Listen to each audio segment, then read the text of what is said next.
આજે મિત્રો ધનતેરસ છે, એટલે કે God of health and medicine એટલે કે આયુર્વેદના ભગવાન ગણાતા ધન્વંતરીની જયંતી છે.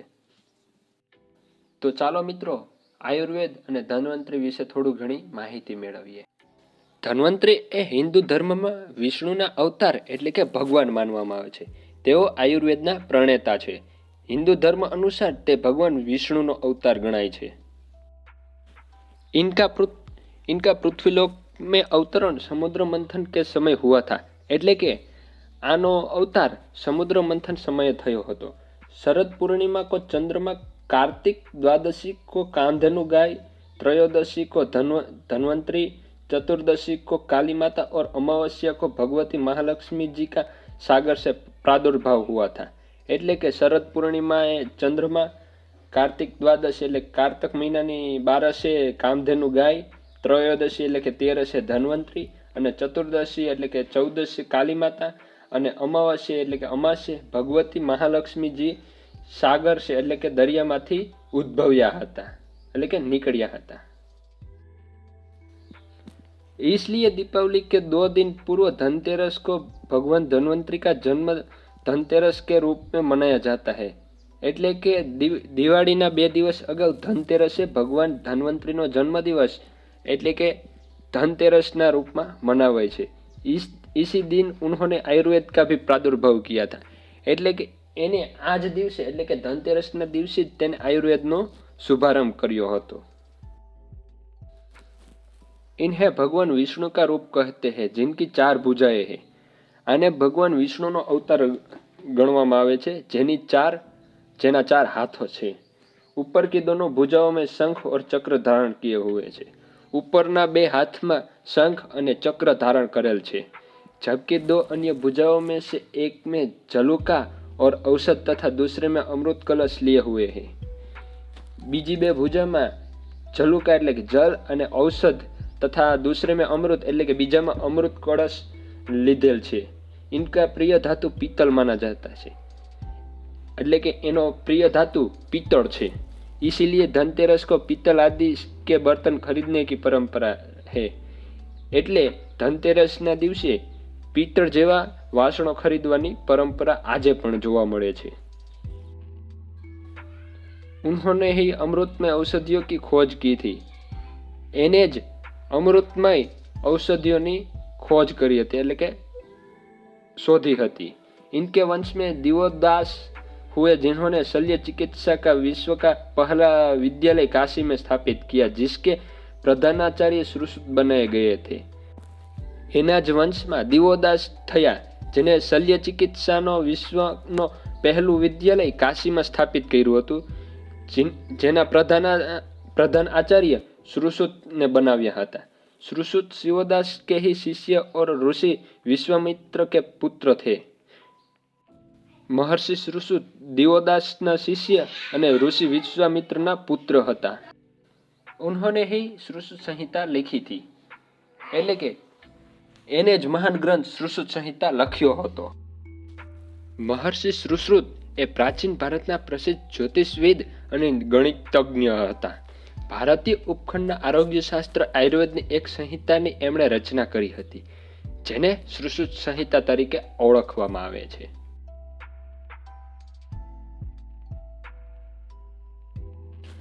શ્રુશ્રુત સંહિતા એ આયુર્વેદ અને શસ્ત્રક્રિયાનો પ્રાચીન સંસ્કૃત ગ્રંથ છે.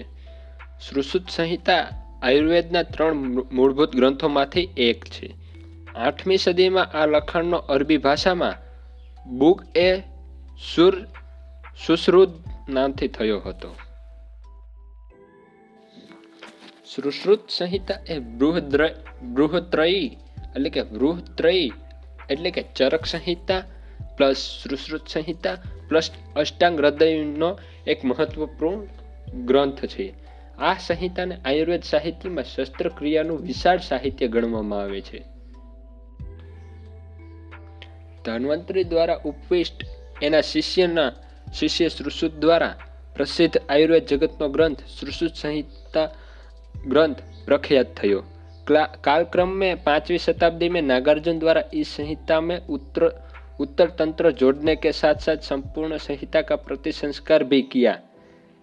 કાળક્રમમાં 5મી શતાબ્દીમાં એટલે કે 5મી સદીમાં નાગાર્જુન દ્વારા આ સંહિતાનો ઉત્તરતંત્ર જોડ્યો અને સંપૂર્ણ સંહિતાનો પ્રતિસંસ્કાર એટલે કે ફરીથી લખ્યો।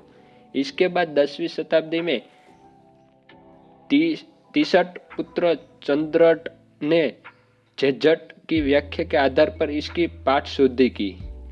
ત્યારબાદ 10वीं सदी में 63 पुत्र चंद्रट ने झज्जट ની વ્યાખ્યા ને આધારે આની પાઠ શુદ્ધિ કરી।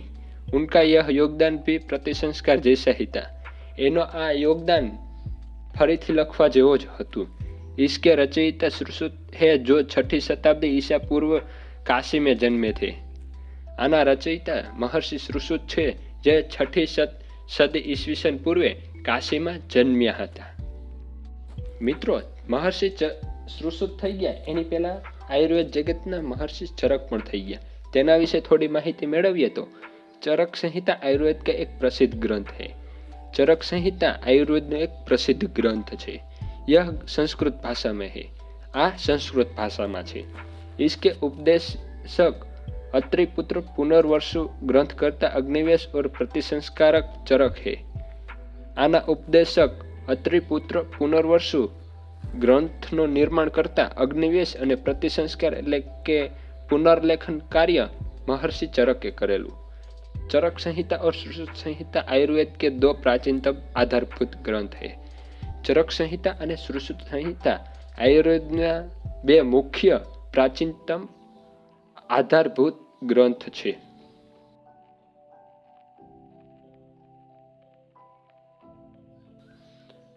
चरक संहिता की रचना 2री शताब्दी से भी पूर्व हुई थी।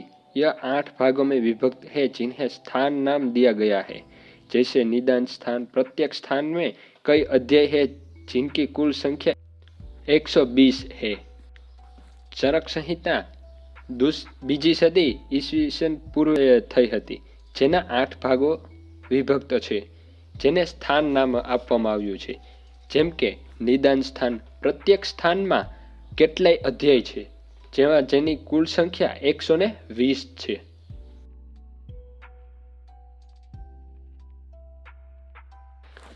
महर्षि चरक पंजाब देश में कपिल स्थल नामक ग्राम के निवासी थे।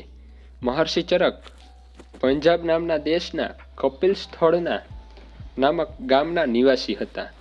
काया चिकित्सा के विशेषज्ञों को चरकाहा या चरक कहा जाता है।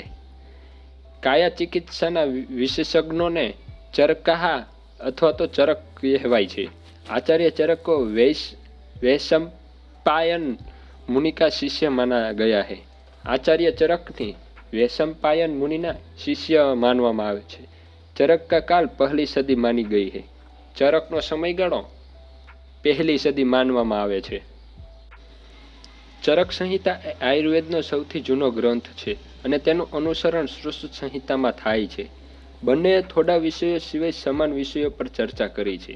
आ बंने वच्चेनो खास तफावत ए छे के शस्त्रक्रियानो आधारभूत सुश्रुत संहितामां नाखवामां आव्यो छे, ज्यारे चरक संहिता मुख्यत्वे दवा पूरती सीमित छे। जेना विषे वधारे माहिती मेळवीए तो प्राचीन समयथी दवा मुख्य 2 विभागोमां वहेंचाय छे। पहेलुं छे दवा एटले के मेडिसिन अने बीजुं छे सर्जरी। आ आधारे चिकित्सको एटले के डॉक्टरोमां पण 2 परंपराओ चाली आवे छे, जेमां पहेलुं छे फिजिशियन अने बीजो छे सर्जन। आयुर्वेद में पण धन्वंतरी संप्रदाय अथवा सुश्रुत संप्रदाय शस्त्रक्रियानुं प्रतीक छे, ज्यारे अत्रेय संप्रदाय अथवा चरक संप्रदाय काया चिकित्सानुं प्रतीक छे। ए ज रीते पश्चिम में पण गेलेनसना समयमां फक्त दवानो उपयोग करनाराओने एटले के शिरोप्रेक्टरने मेडिम कहेवामां आवतुं हतुं अने जेओ शस्त्रक्रिया करता हता तेओने चिरारजी अने ब्लडनेरी कहेवामां आवता हता। महर्षि सुश्रुते सर्जरीना लगभग 101 साधनों ज्ञान आप्યું છે। મિત્રો, તમને જાણીને નવાઈ લાગશે કે महर्षि सुश्रुते તેના સુશ્રુત સંહિતામાં એવા સાધનોનું વર્ણન કર્યું છે કે માનવના વાળને ઊભો કાપી શકે તેવા શસ્ત્રોનું વર્ણન કર્યું છે। महर्षि सुश्रुत भारतમાં જ નહીં વિદેશમાં પણ પ્રખ્યાત થયા। ચરક સંહિતાની જેમ તેમનો ગ્રંથ સુશ્રુત સંહિતા અન્ય દેશોમાં પ્રખ્યાત થયો. 800 AD ઈસવીસનમાં સુશ્રુત સંહિતાનો અરબીમાં કિતાબે સુશ્રુત તરીકે અનુવાદ થયો હતો. 800 AD એટલે કે એનો ડોમિની 800 AD એટલે કે ઈસવીસન 800માં.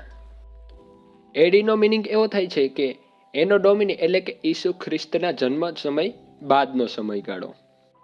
મિત્રો, મહર્ષિ સુશ્રુત વિશે એક એવી લોકમાન્યતા છે કે તેઓ કોઈ એક નગરમાં હતા. ત્યાં યુદ્ધ ચાલતું હતું. યુદ્ધ પૂરું થયા બાદ યુદ્ધમાં ઘવાયેલા સૈનિકોને તેણે જોયા અને તેમાંથી તેને શલ્ય ચિકિત્સાનો વિચાર આવ્યો. જેમાંથી મહર્ષિ સુશ્રુતને શલ્ય ચિકિત્સા વિશે ઊંડું જ્ઞાન મેળવ્યું અને તેઓ પ્લાસ્ટિક સર્જરી કરતા થયા. તેઓ તૂટેલા નાકને ફરીથી જોડવાનો પ્રયત્ન કરી પ્લાસ્ટિક સર્જરી મારફતે જોડવામાં આવે છે, જેને રાઇનોપ્લાસ્ટિક સર્જરી નામ આપવામાં આવ્યું છે. અત્યારે મિત્રો કોઈ એમ કહેતું હોય કે આયુર્વેદ માત્ર ઔષધિઓ ઉપર જ આધાર રાખેલું છે તો તેની વાત ખોટી છે. મહર્ષિ સુશ્રુતે શલ્ય ચિકિત્સાનો વિકાસ કર્યો હોવાનું આધારભૂત ગ્રંથો ઉપરથી મળી આવે છે. તો તેમને તેવા સુશ્રુત સંહિતા વાંચવા વિનંતી છે. આજનો આપણો પ્રશ્ન છે મિત્રો, આયુર્વેદના પિતા તરીકે કોણ જાણીતું છે?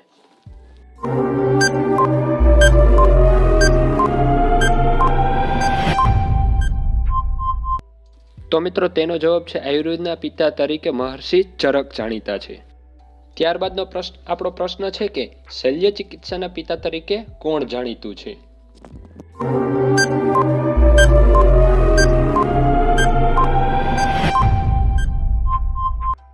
તો તેનો જવાબ છે શલ્ય ચિકિત્સાના પિતા તરીકે મહર્ષિ સુશ્રુત જાણીતા છે. મિત્રો, ખાસ કરીને આ બે પ્રશ્ન એટલા માટે મૂકવામાં આવ્યા છે કે આ બે પ્રશ્નમાં કન્ફ્યુઝન થઈ જાય. શલ્ય ચિકિત્સાના પિતા મહર્ષિ સુશ્રુત અને આયુર્વેદના પિતા મહર્ષિ ચરક.